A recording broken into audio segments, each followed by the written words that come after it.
Back to the Mets, episode 2. Nico Scarlatos, Scott Perez. I'm Michael Merlo.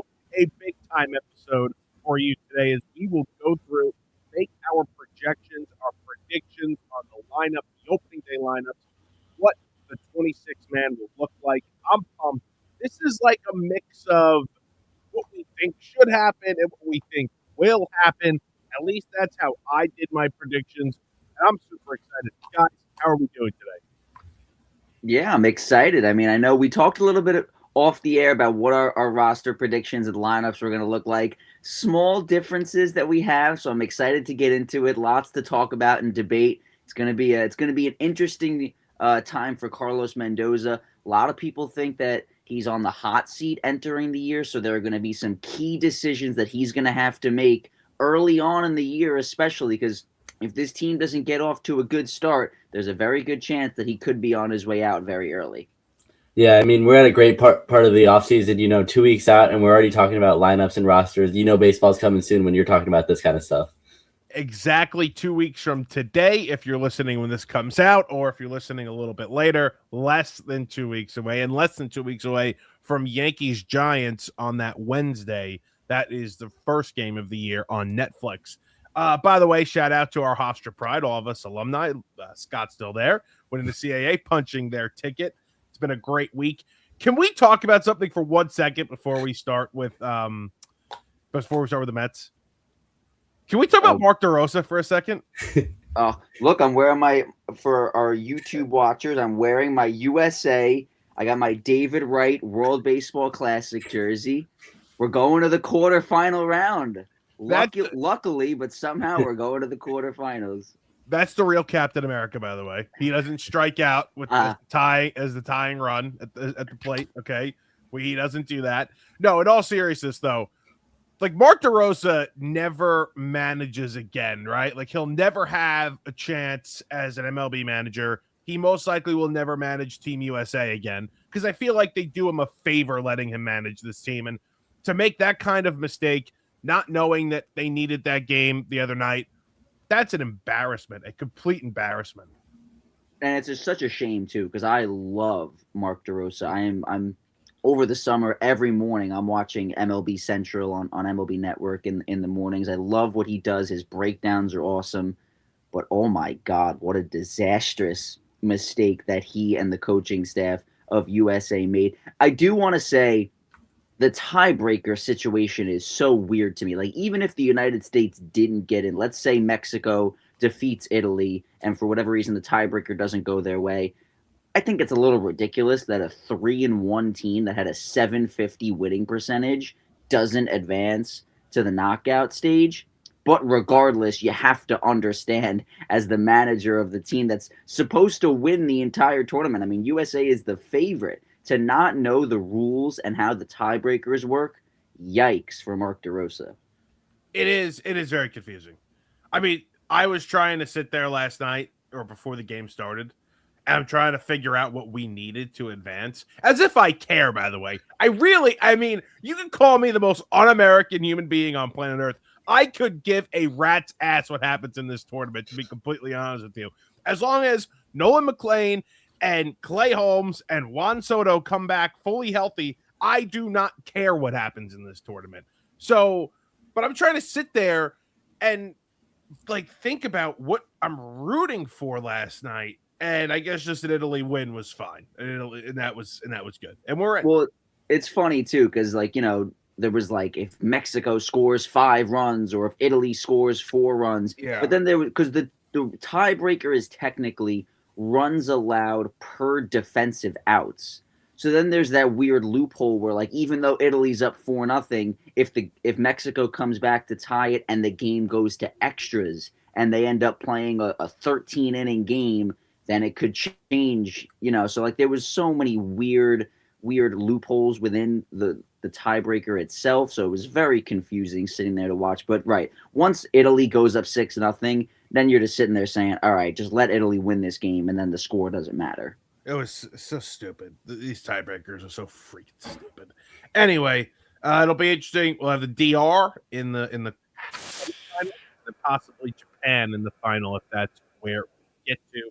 Okay, let's get to the Mets. Back to the Mets. We'll start with our projected starting lineup. We'll go through how we see the starting lineup going. Then we will interject. We will disagree, this and that. I will let you start, Nico. What is your opening day lineup for 2026? All right, so I was torn between really. I had two, but they were very similar. There was one change that I had in there, but here's what I went with for the final decision. I have leading off playing shortstop Francisco Lindor. Behind him, batting second, I have Juan Soto playing left field. In the 3-hole, Bo Bichette playing third base. Cleanup is Jorge Polanco at first base. Fifth, I went with Francisco Alvarez. I'm really, really, really banking on Alvarez to take that next step. Everybody loves him. So do I. He's awesome behind the plate defensively. I want to see him take that next step at the plate, and I think having him in the 5-hole is a good way for him to do that. Not too much pressure on him. Sixth, I have Mark Vientos. I think he's the opening day DH. We talked last episode about how there is power in that bat. We've seen it before. I want to give him the opportunity to just focus on hitting. The defense is not there. Let him be the designated hitter. He's in the 6-hole for me. Behind him, batting seventh, Luis Robert playing center field. Then at 8, I went with Marcus Semien, second base. I was torn if I wanted to put him higher up in the 2-hole because he mostly was a leadoff hitter in his career, but I just don't think having him at the top of the lineup with those other guys like Lindor, Soto, and Bichette makes a lot of sense. He's struggled the last 2 years, so I put him down in the 8-hole. And then for me, batting ninth and playing right field is Carson Bench. I love what I've seen from him in spring training. He's made such great strides since getting drafted in the first round by the Mets. I think he's ready. I want to give him a full opportunity to be the everyday starter in right field for this team because I really think it could be a huge boost for them. Now, that does leave Brett Baty off. We've talked about how he can play right field. We saw him do it in spring training. Did make a nice sliding catch the other day. Looked a little awkward out there. He can obviously play third. He can obviously play second base. I like him as the utility guy who rotates in every now and then, but I don't think he's going to be an everyday starter. Yeah, so I'll get to Benj in a second because our lineups are very different, and I'm interested to see what Scott has as well because I wonder if I'm in like the minority here. But I have no confidence whatsoever in Mark Vientos. I mean, I don't think he starts. I don't think he has a chance of playing more than 3 times a week, barring injury. Like, I am so out on Mark Vientos that I don't think there's any chance that he is starting over Brett Baty in any sort of capacity, whether it's, obviously a like first base, right, would be the only other position where they compete. They don't even compete at third. That's how much better Brett is there.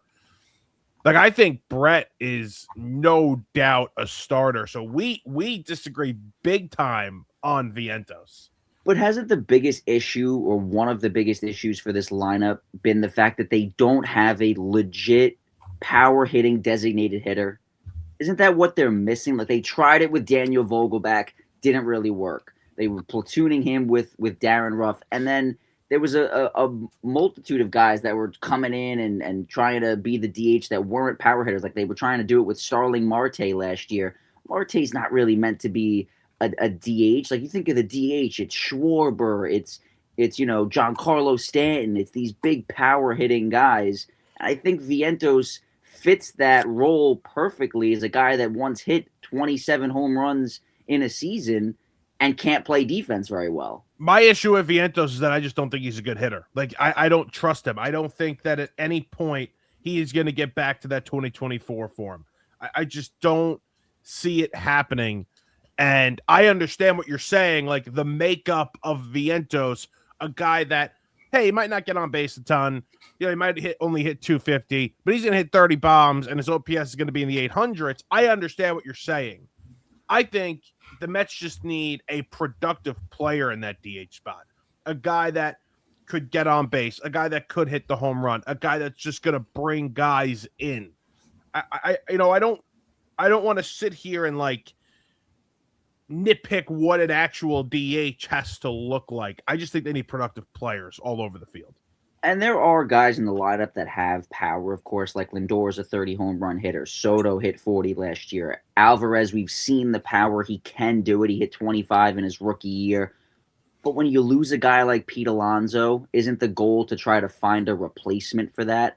And I think if anybody on this roster has the best chance to be remotely close to what Alonso did in terms of power, I think it's Vientos. I think in terms of power, I would say one of the guys that you mentioned that you think is going to have a big year, which I happen to agree with you, that's Francisco Alvarez.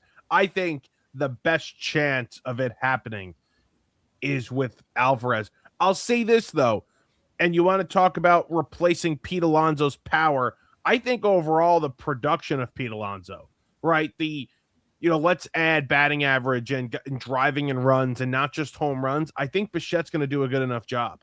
I really do. I think Bichette as protection for Juan Soto is going to do a good job of bringing guys in. He's been great in his career with runners in scoring position.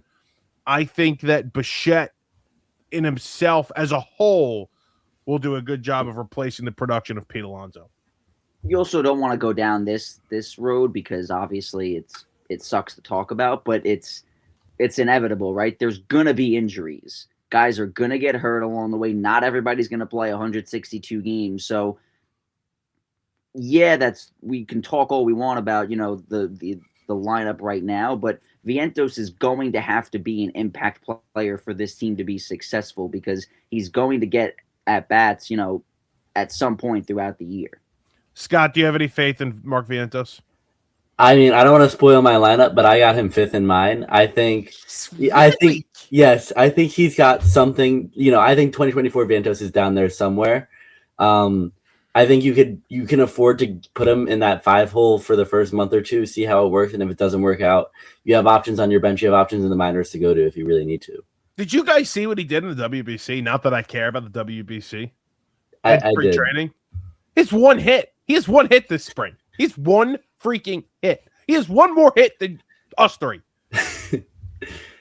and Nolan McLean got banged up, against Italy. Are we talking about Nolan McLean being a bust? No, but I know Nolan McLean can pitch at a high level. I know that he is going to pitch at a high level for a very long time. I don't know this about Vientos because there's more evidence of Mark Vientos being a bad Major League Baseball player than there is him being a good Major League Baseball player. Can we at least agree with that?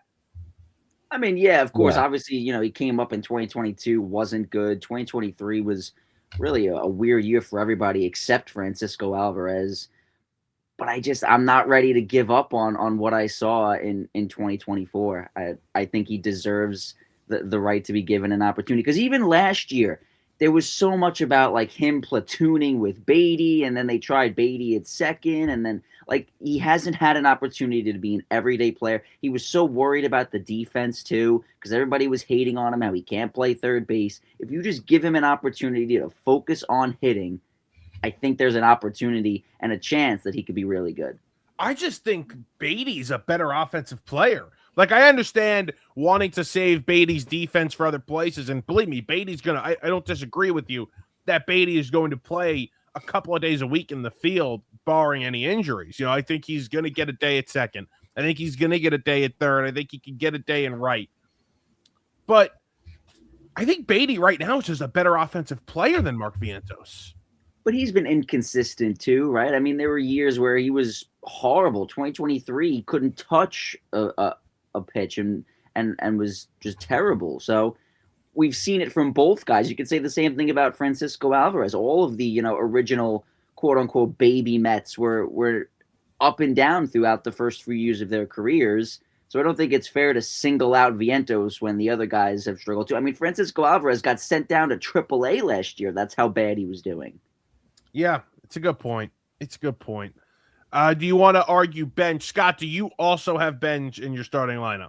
I do. I do have bench. All right, let's hear your starting lineup, and then we'll have the bench argument with everyone. All right. So I agree with Nico on 1 through 4. Lindor, Soto, Bichette, Polanco, and then I got Vientos at DH in the 5 hole.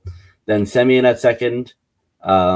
Robert at center, Alvarez at catcher, and Benj in right field.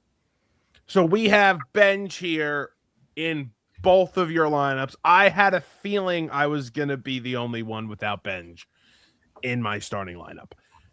All right. Can I give you my reasoning for no Benj? And then I'll take your reasoning for Benj. Number one, it's spring training, right? You have to take it with a grain of salt. It's not, there's no perfect science to it. If he hits in spring training, it has no correlation into him hitting in the major leagues. I think his struggles in AAA, which were a short sample size, he was only there for, I don't even think 3 weeks. But in the 3 weeks that he was there, he did struggle in AAA, which worries me a little bit. And I don't think they need to rush him along. I don't think there's this massive hole in right field. I think you could play a bunch of different guys in right field for a month or two and be fine and not lose any ground whatsoever. I think Tauchman, I think Beatty at times, I think even Melendez. I'm fine with those 3 guys playing right field for the first month or two. And then when Benj is ready, he comes up, and obviously the service time. I mean, if you don't think that David Stearns is thinking about that, then you're crazy. Of course he's thinking about the extra year of service time if he waits 2 weeks. So I think he stays down, but I would also keep him down. I really do. I think I would keep him down.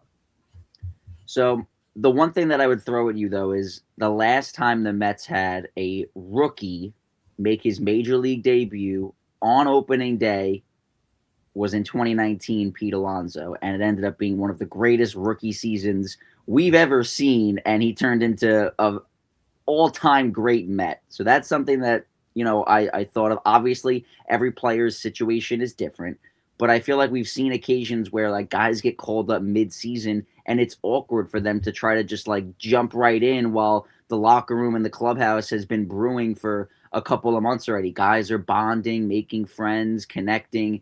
While this guy's been, in Syracuse for the last 2 months, it is a little awkward. So I do like the idea of him staying with the team. He's already been with them in spring training for the last, 3-4 weeks or so. So if you just let him stay with them and continue to build those relationships, I think that could be good, especially for a franchise that has had so much chaos when it comes to the clubhouse issues. That's something that I thought of. The second thing is, last episode I talked about how the future of the franchise to me is a little confusing. I don't like that they went with all these short-term deals. Bichette could be gone after 1 year. Polanco was a 2-year deal. Luis Robert is only signed for the next 2 years. I need to see something that at least excites me for the future. I know obviously Lindor and Soto here long-term. Who knows what the future holds for Alvarez, Beatty, and Vientos. They're still on their rookie deals, you could say. I need to see something. We've heard so much talk about, Tong and Sproat and McLean, even Jet Williams.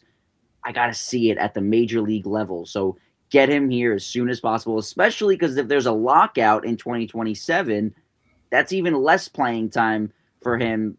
I need to see it now so I can at least be confident that there is a bright future ahead. You can't just wait a month. The month's going to kill you. I mean, it's like what I said before too, though. The idea of having him down there for a month seems like pointless. It's like, what is that extra month going to do? I understand what you're saying with the whole, extra year of being able to hold on to him, but I mean, why should, of all teams, the Mets should not have to worry about that. They have so much money, they can pay him whenever they want. And we've seen teams like the Braves give their young guys these 8-year deals years before they're headed to free agency. Why can't the Mets do something like that? Scott, you concur with what Nico's saying? This is a no-doubter for you. He's on the opening day roster. Yeah, I'm not going to sit here and say he's going to be a star from day one. I think you kind of have to ease him in here. You have a lot of options out there in the outfield as well. You mentioned MJ Melendez, Mike Tauchman.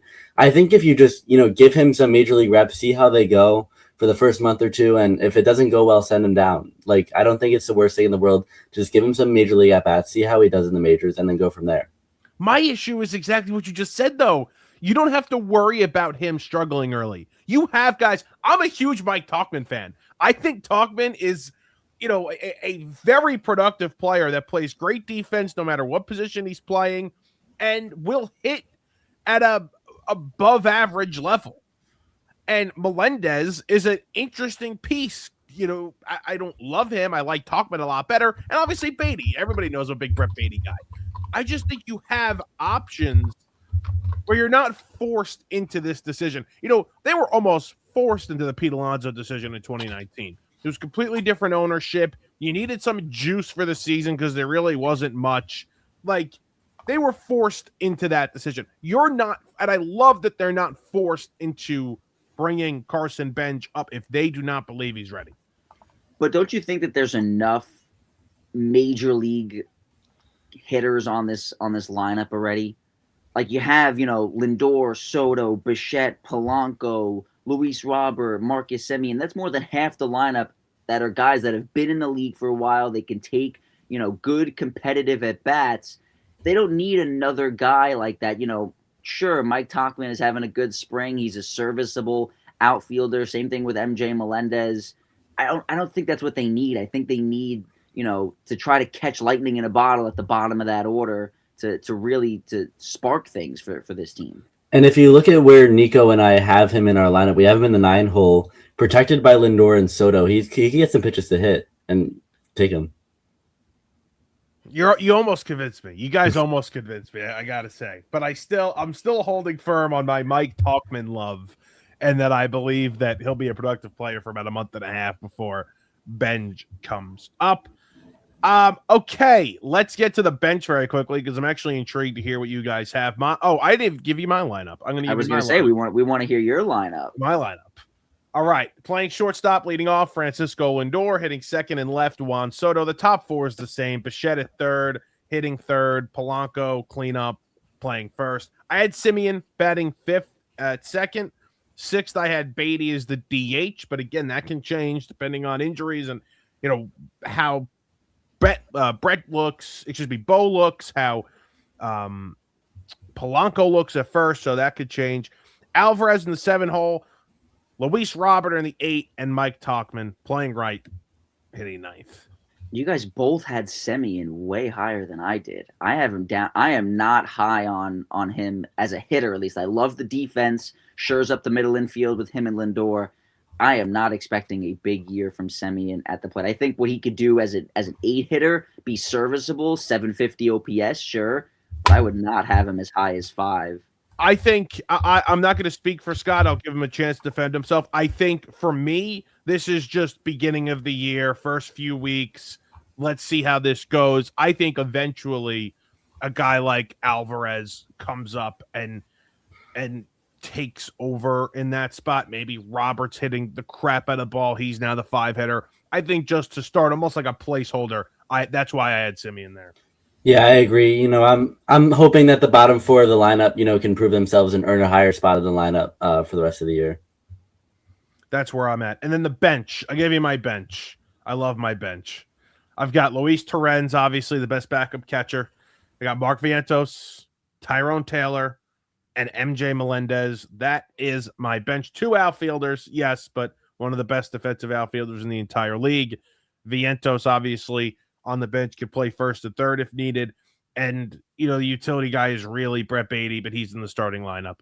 So it may seem like, you don't have a backup infielder. I do. I have Beatty who could play in 3 different spots. Yeah, I went with Beatty, Torrens, Tyrone Taylor, and Mike Tauchman. Can we just say, by the way, I love Luis Torrens. He is one of the most underrated, fan favorites for me. That guy is awesome, throwing guys out at the plate, making big plays. I will never forget in 2024 when he made that play in London against the Phillies when he turned the double play. Oh, turn the season around, basically. It did, yeah. I wanted to bring him up because he's just not a guy that a lot of people talk about, and understandably so. He's the backup catcher, but what a great find that was in that trade with the Yankees. I mean, they gave up nothing to get him. Why not? I loved it. We will talk a lot about Luis Torrens. Don't worry. We will be talking about Luis Torrens on this show. I do love him. He's great. He's a perfect backup catcher. He's great defensively. Throws guys out. Scott, your bench for us. Scott is out, so I can't hear Scott. Yeah, sorry, my mic was off. You're good. This one was tough. I really wanted to put Vidal Brujan out here, but I really did not have a spot for him. I tried So, to.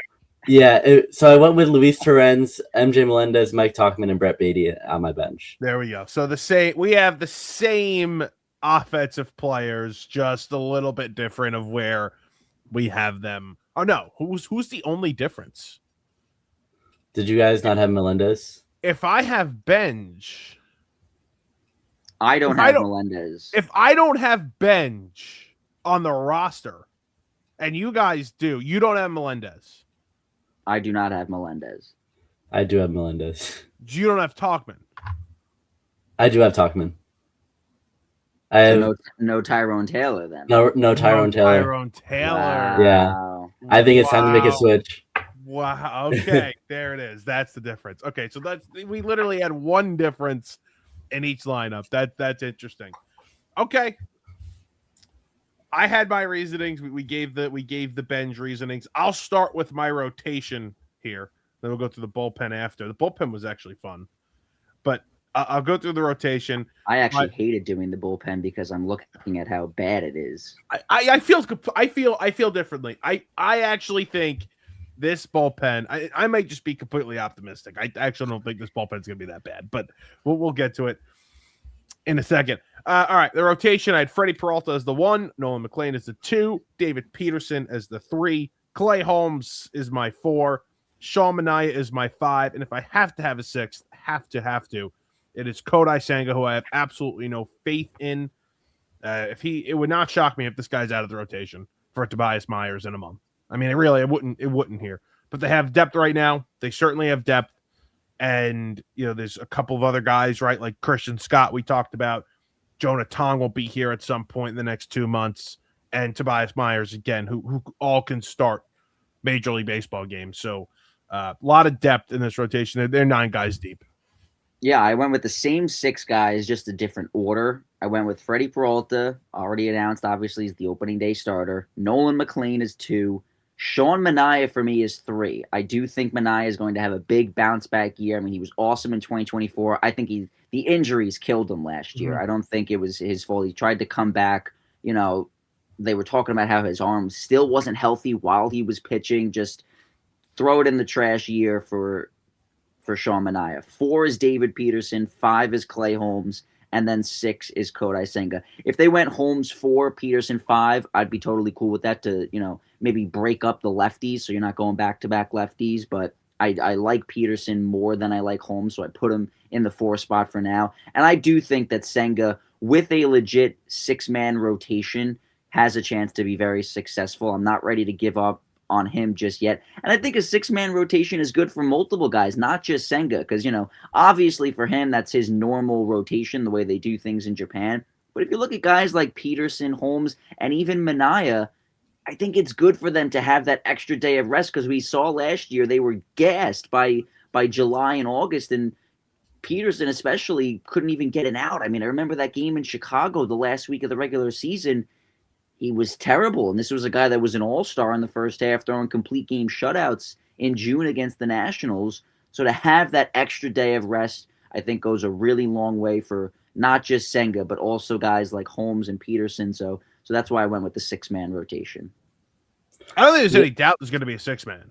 Hey, you could go, Scott. I don't think there's any doubt. I don't have any issue with it. I don't like Senga. That's my issue. Yeah, Mike, I had the same lineup as you did. Peralta, McLean, Peterson, Holmes, Manaea, and Senga. I agree. There's having the depth that we have in the rotation is amazing.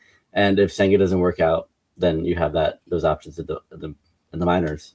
You're higher up on Manaea. I was about to say Manaea higher. Oh, I'm not high on Manaea. I don't like him. I don't trust him. I think that 1 year we got fooled. And I think that this is a bad contract. And I think that there's a chance. I don't want to say I'm completely out on him. Could he be a 5th starter? Yeah. Could he have a 4.1 ERA and be a typical 4th or 5th guy? Yeah, I think that's possible.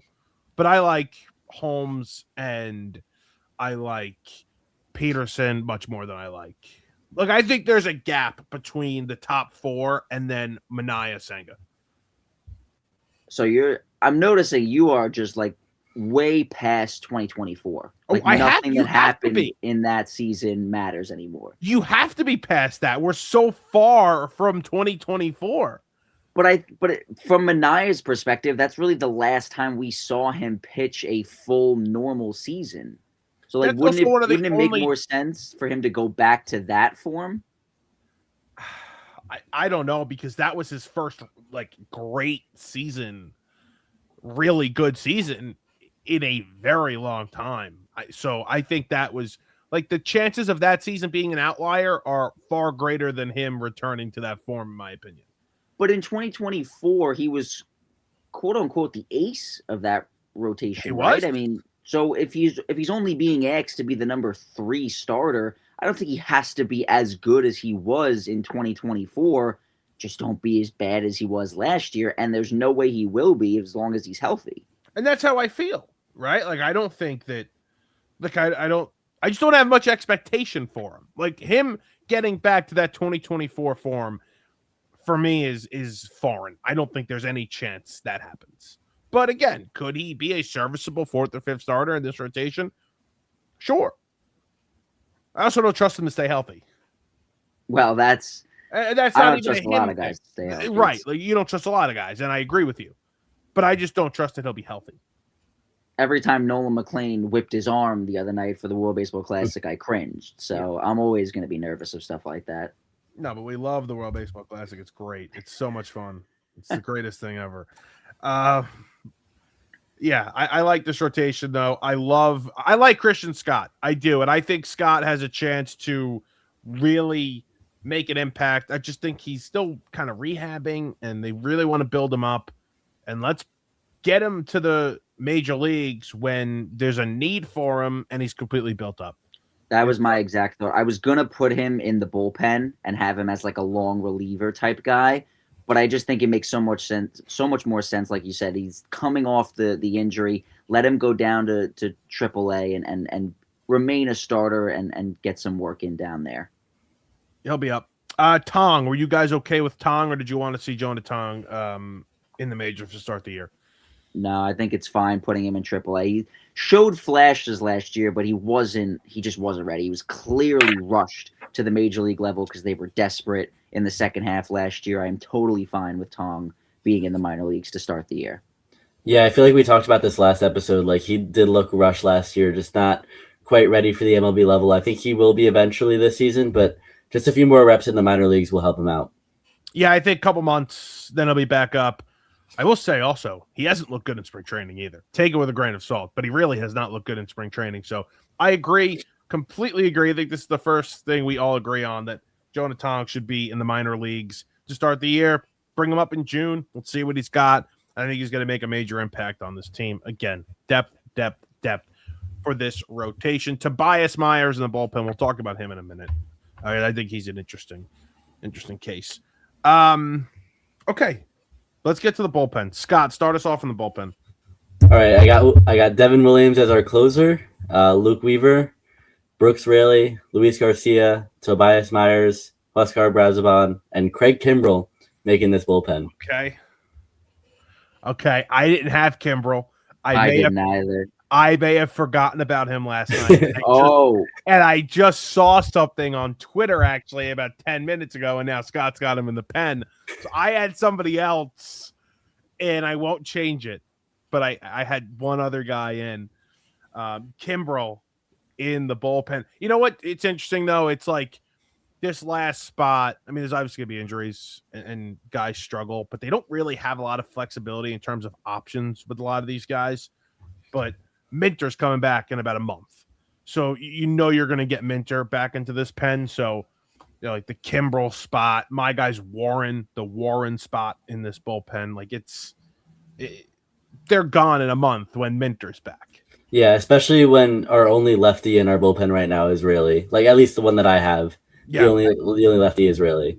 I only had Raley too. He was really good last year, but like, how much do you trust that he's going to be really good again? I'm excited for Minter, who was good in the first month last year. Nico, your pen. Yeah, so I pretty much had the exact same one as Scott, but I went with Minter over Kimbrel. I am so out on Craig Kimbrel. I mean, that guy needs to retire. Enough with this guy, especially because he was a longtime Brave too. I don't want anything to do with him. So I am definitely out on Craig Kimbrel. But listen, like we said, if there's gonna be injuries, I'm sure he'll get the call eventually. Maybe he'll surprise me, but I did not have him on my opening day roster. Yeah, I had again. Minter's going to make this team. I just didn't think he'd be ready. That's why I didn't have him on the roster.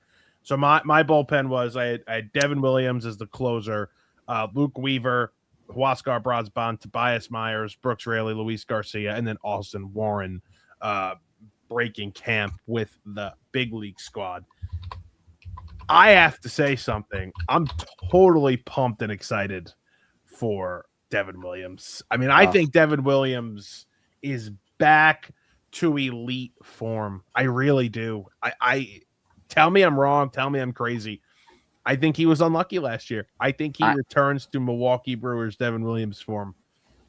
I hope I'm wrong, but I just think filling the shoes of Edwin Diaz is such a big thing. And we talked so much when he was on the Yankees, right, about how the pressure of New York is so tough and he can't handle it. It's not the same as Milwaukee. And then when he came to the Mets, people were like, now he doesn't have the same pressure because pitching for the Mets is not the same as pitching for the Yankees. But when you're replacing Edwin Diaz, it kind of is. I mean, this guy is going to be expected to be the same reliever of the year award winner that he was in Milwaukee because that's what this team had in Edwin Diaz. I don't see him being that good. He could be serviceable, but he's not going to be that elite closer.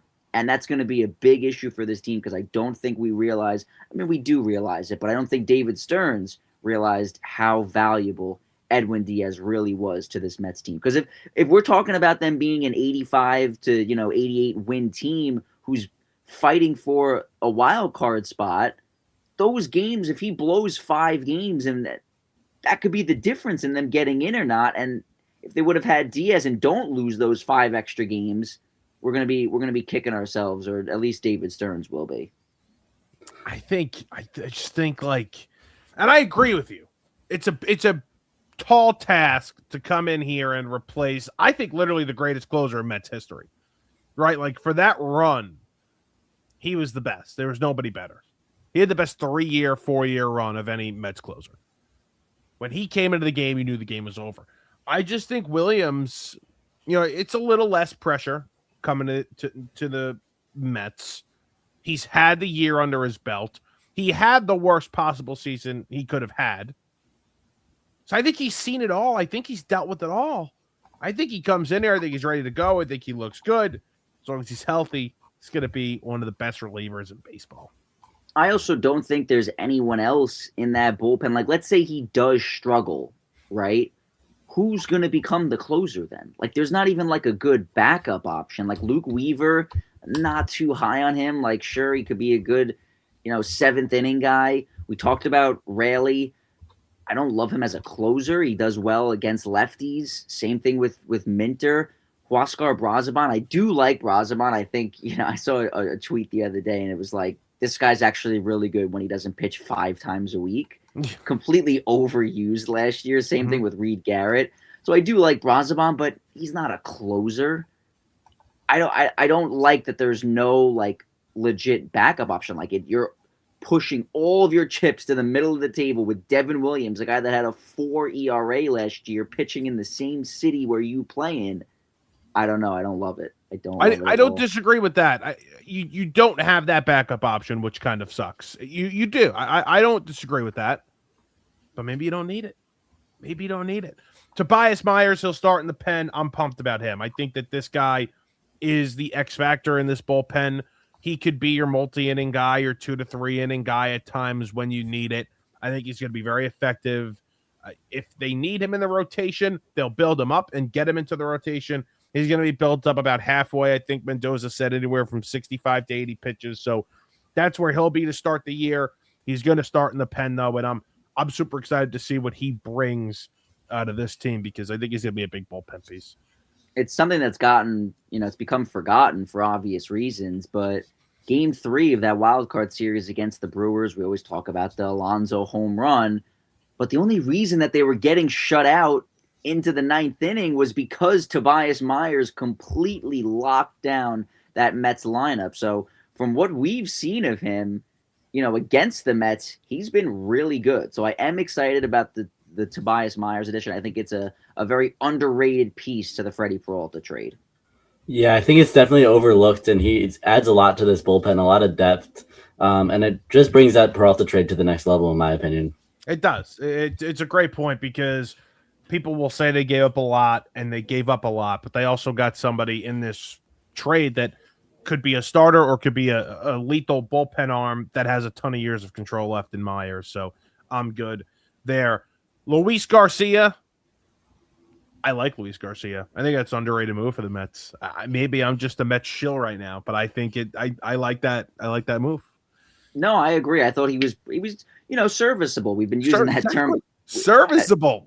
We've been using that term all episode, but it fits perfectly with a guy like Luis Garcia. I mean, he wasn't bad last year, so I don't hate giving him a shot. He's not going to be, the setup guy or the closer, but 5th, 6th, 7th inning, if they need a guy out there, if guys are tired, screw it. I don't hate it at all. Before we get out of here, we got some Mets Hall of Fame news. Mets were originally planning to induct Carlos Beltran into the team's Hall of Fame with Lee Mazzilli and Bobby Valentine on May 30th. The new plan, a separate Beltran ceremony at some point this season to retire his number 15. He has said in an interview a couple of days back that without the way they've treated him, he would have gone into the Hall of Fame with no logo. Instead, he goes in as a Met. So shout out to Steve and Alex Cohen for allowing this to happen, and what should be an interesting day at Citi Field whenever they do decide to retire his number. I have to be honest. You're not happy. I understand that you have to do it, so I don't blame the Mets at all for doing it. But when you look up at the retired numbers, does it really feel like Carlos Beltran should be up there with the rest of the guys that are? Like, when you think of the New York Mets, you don't think of Carlos Beltran.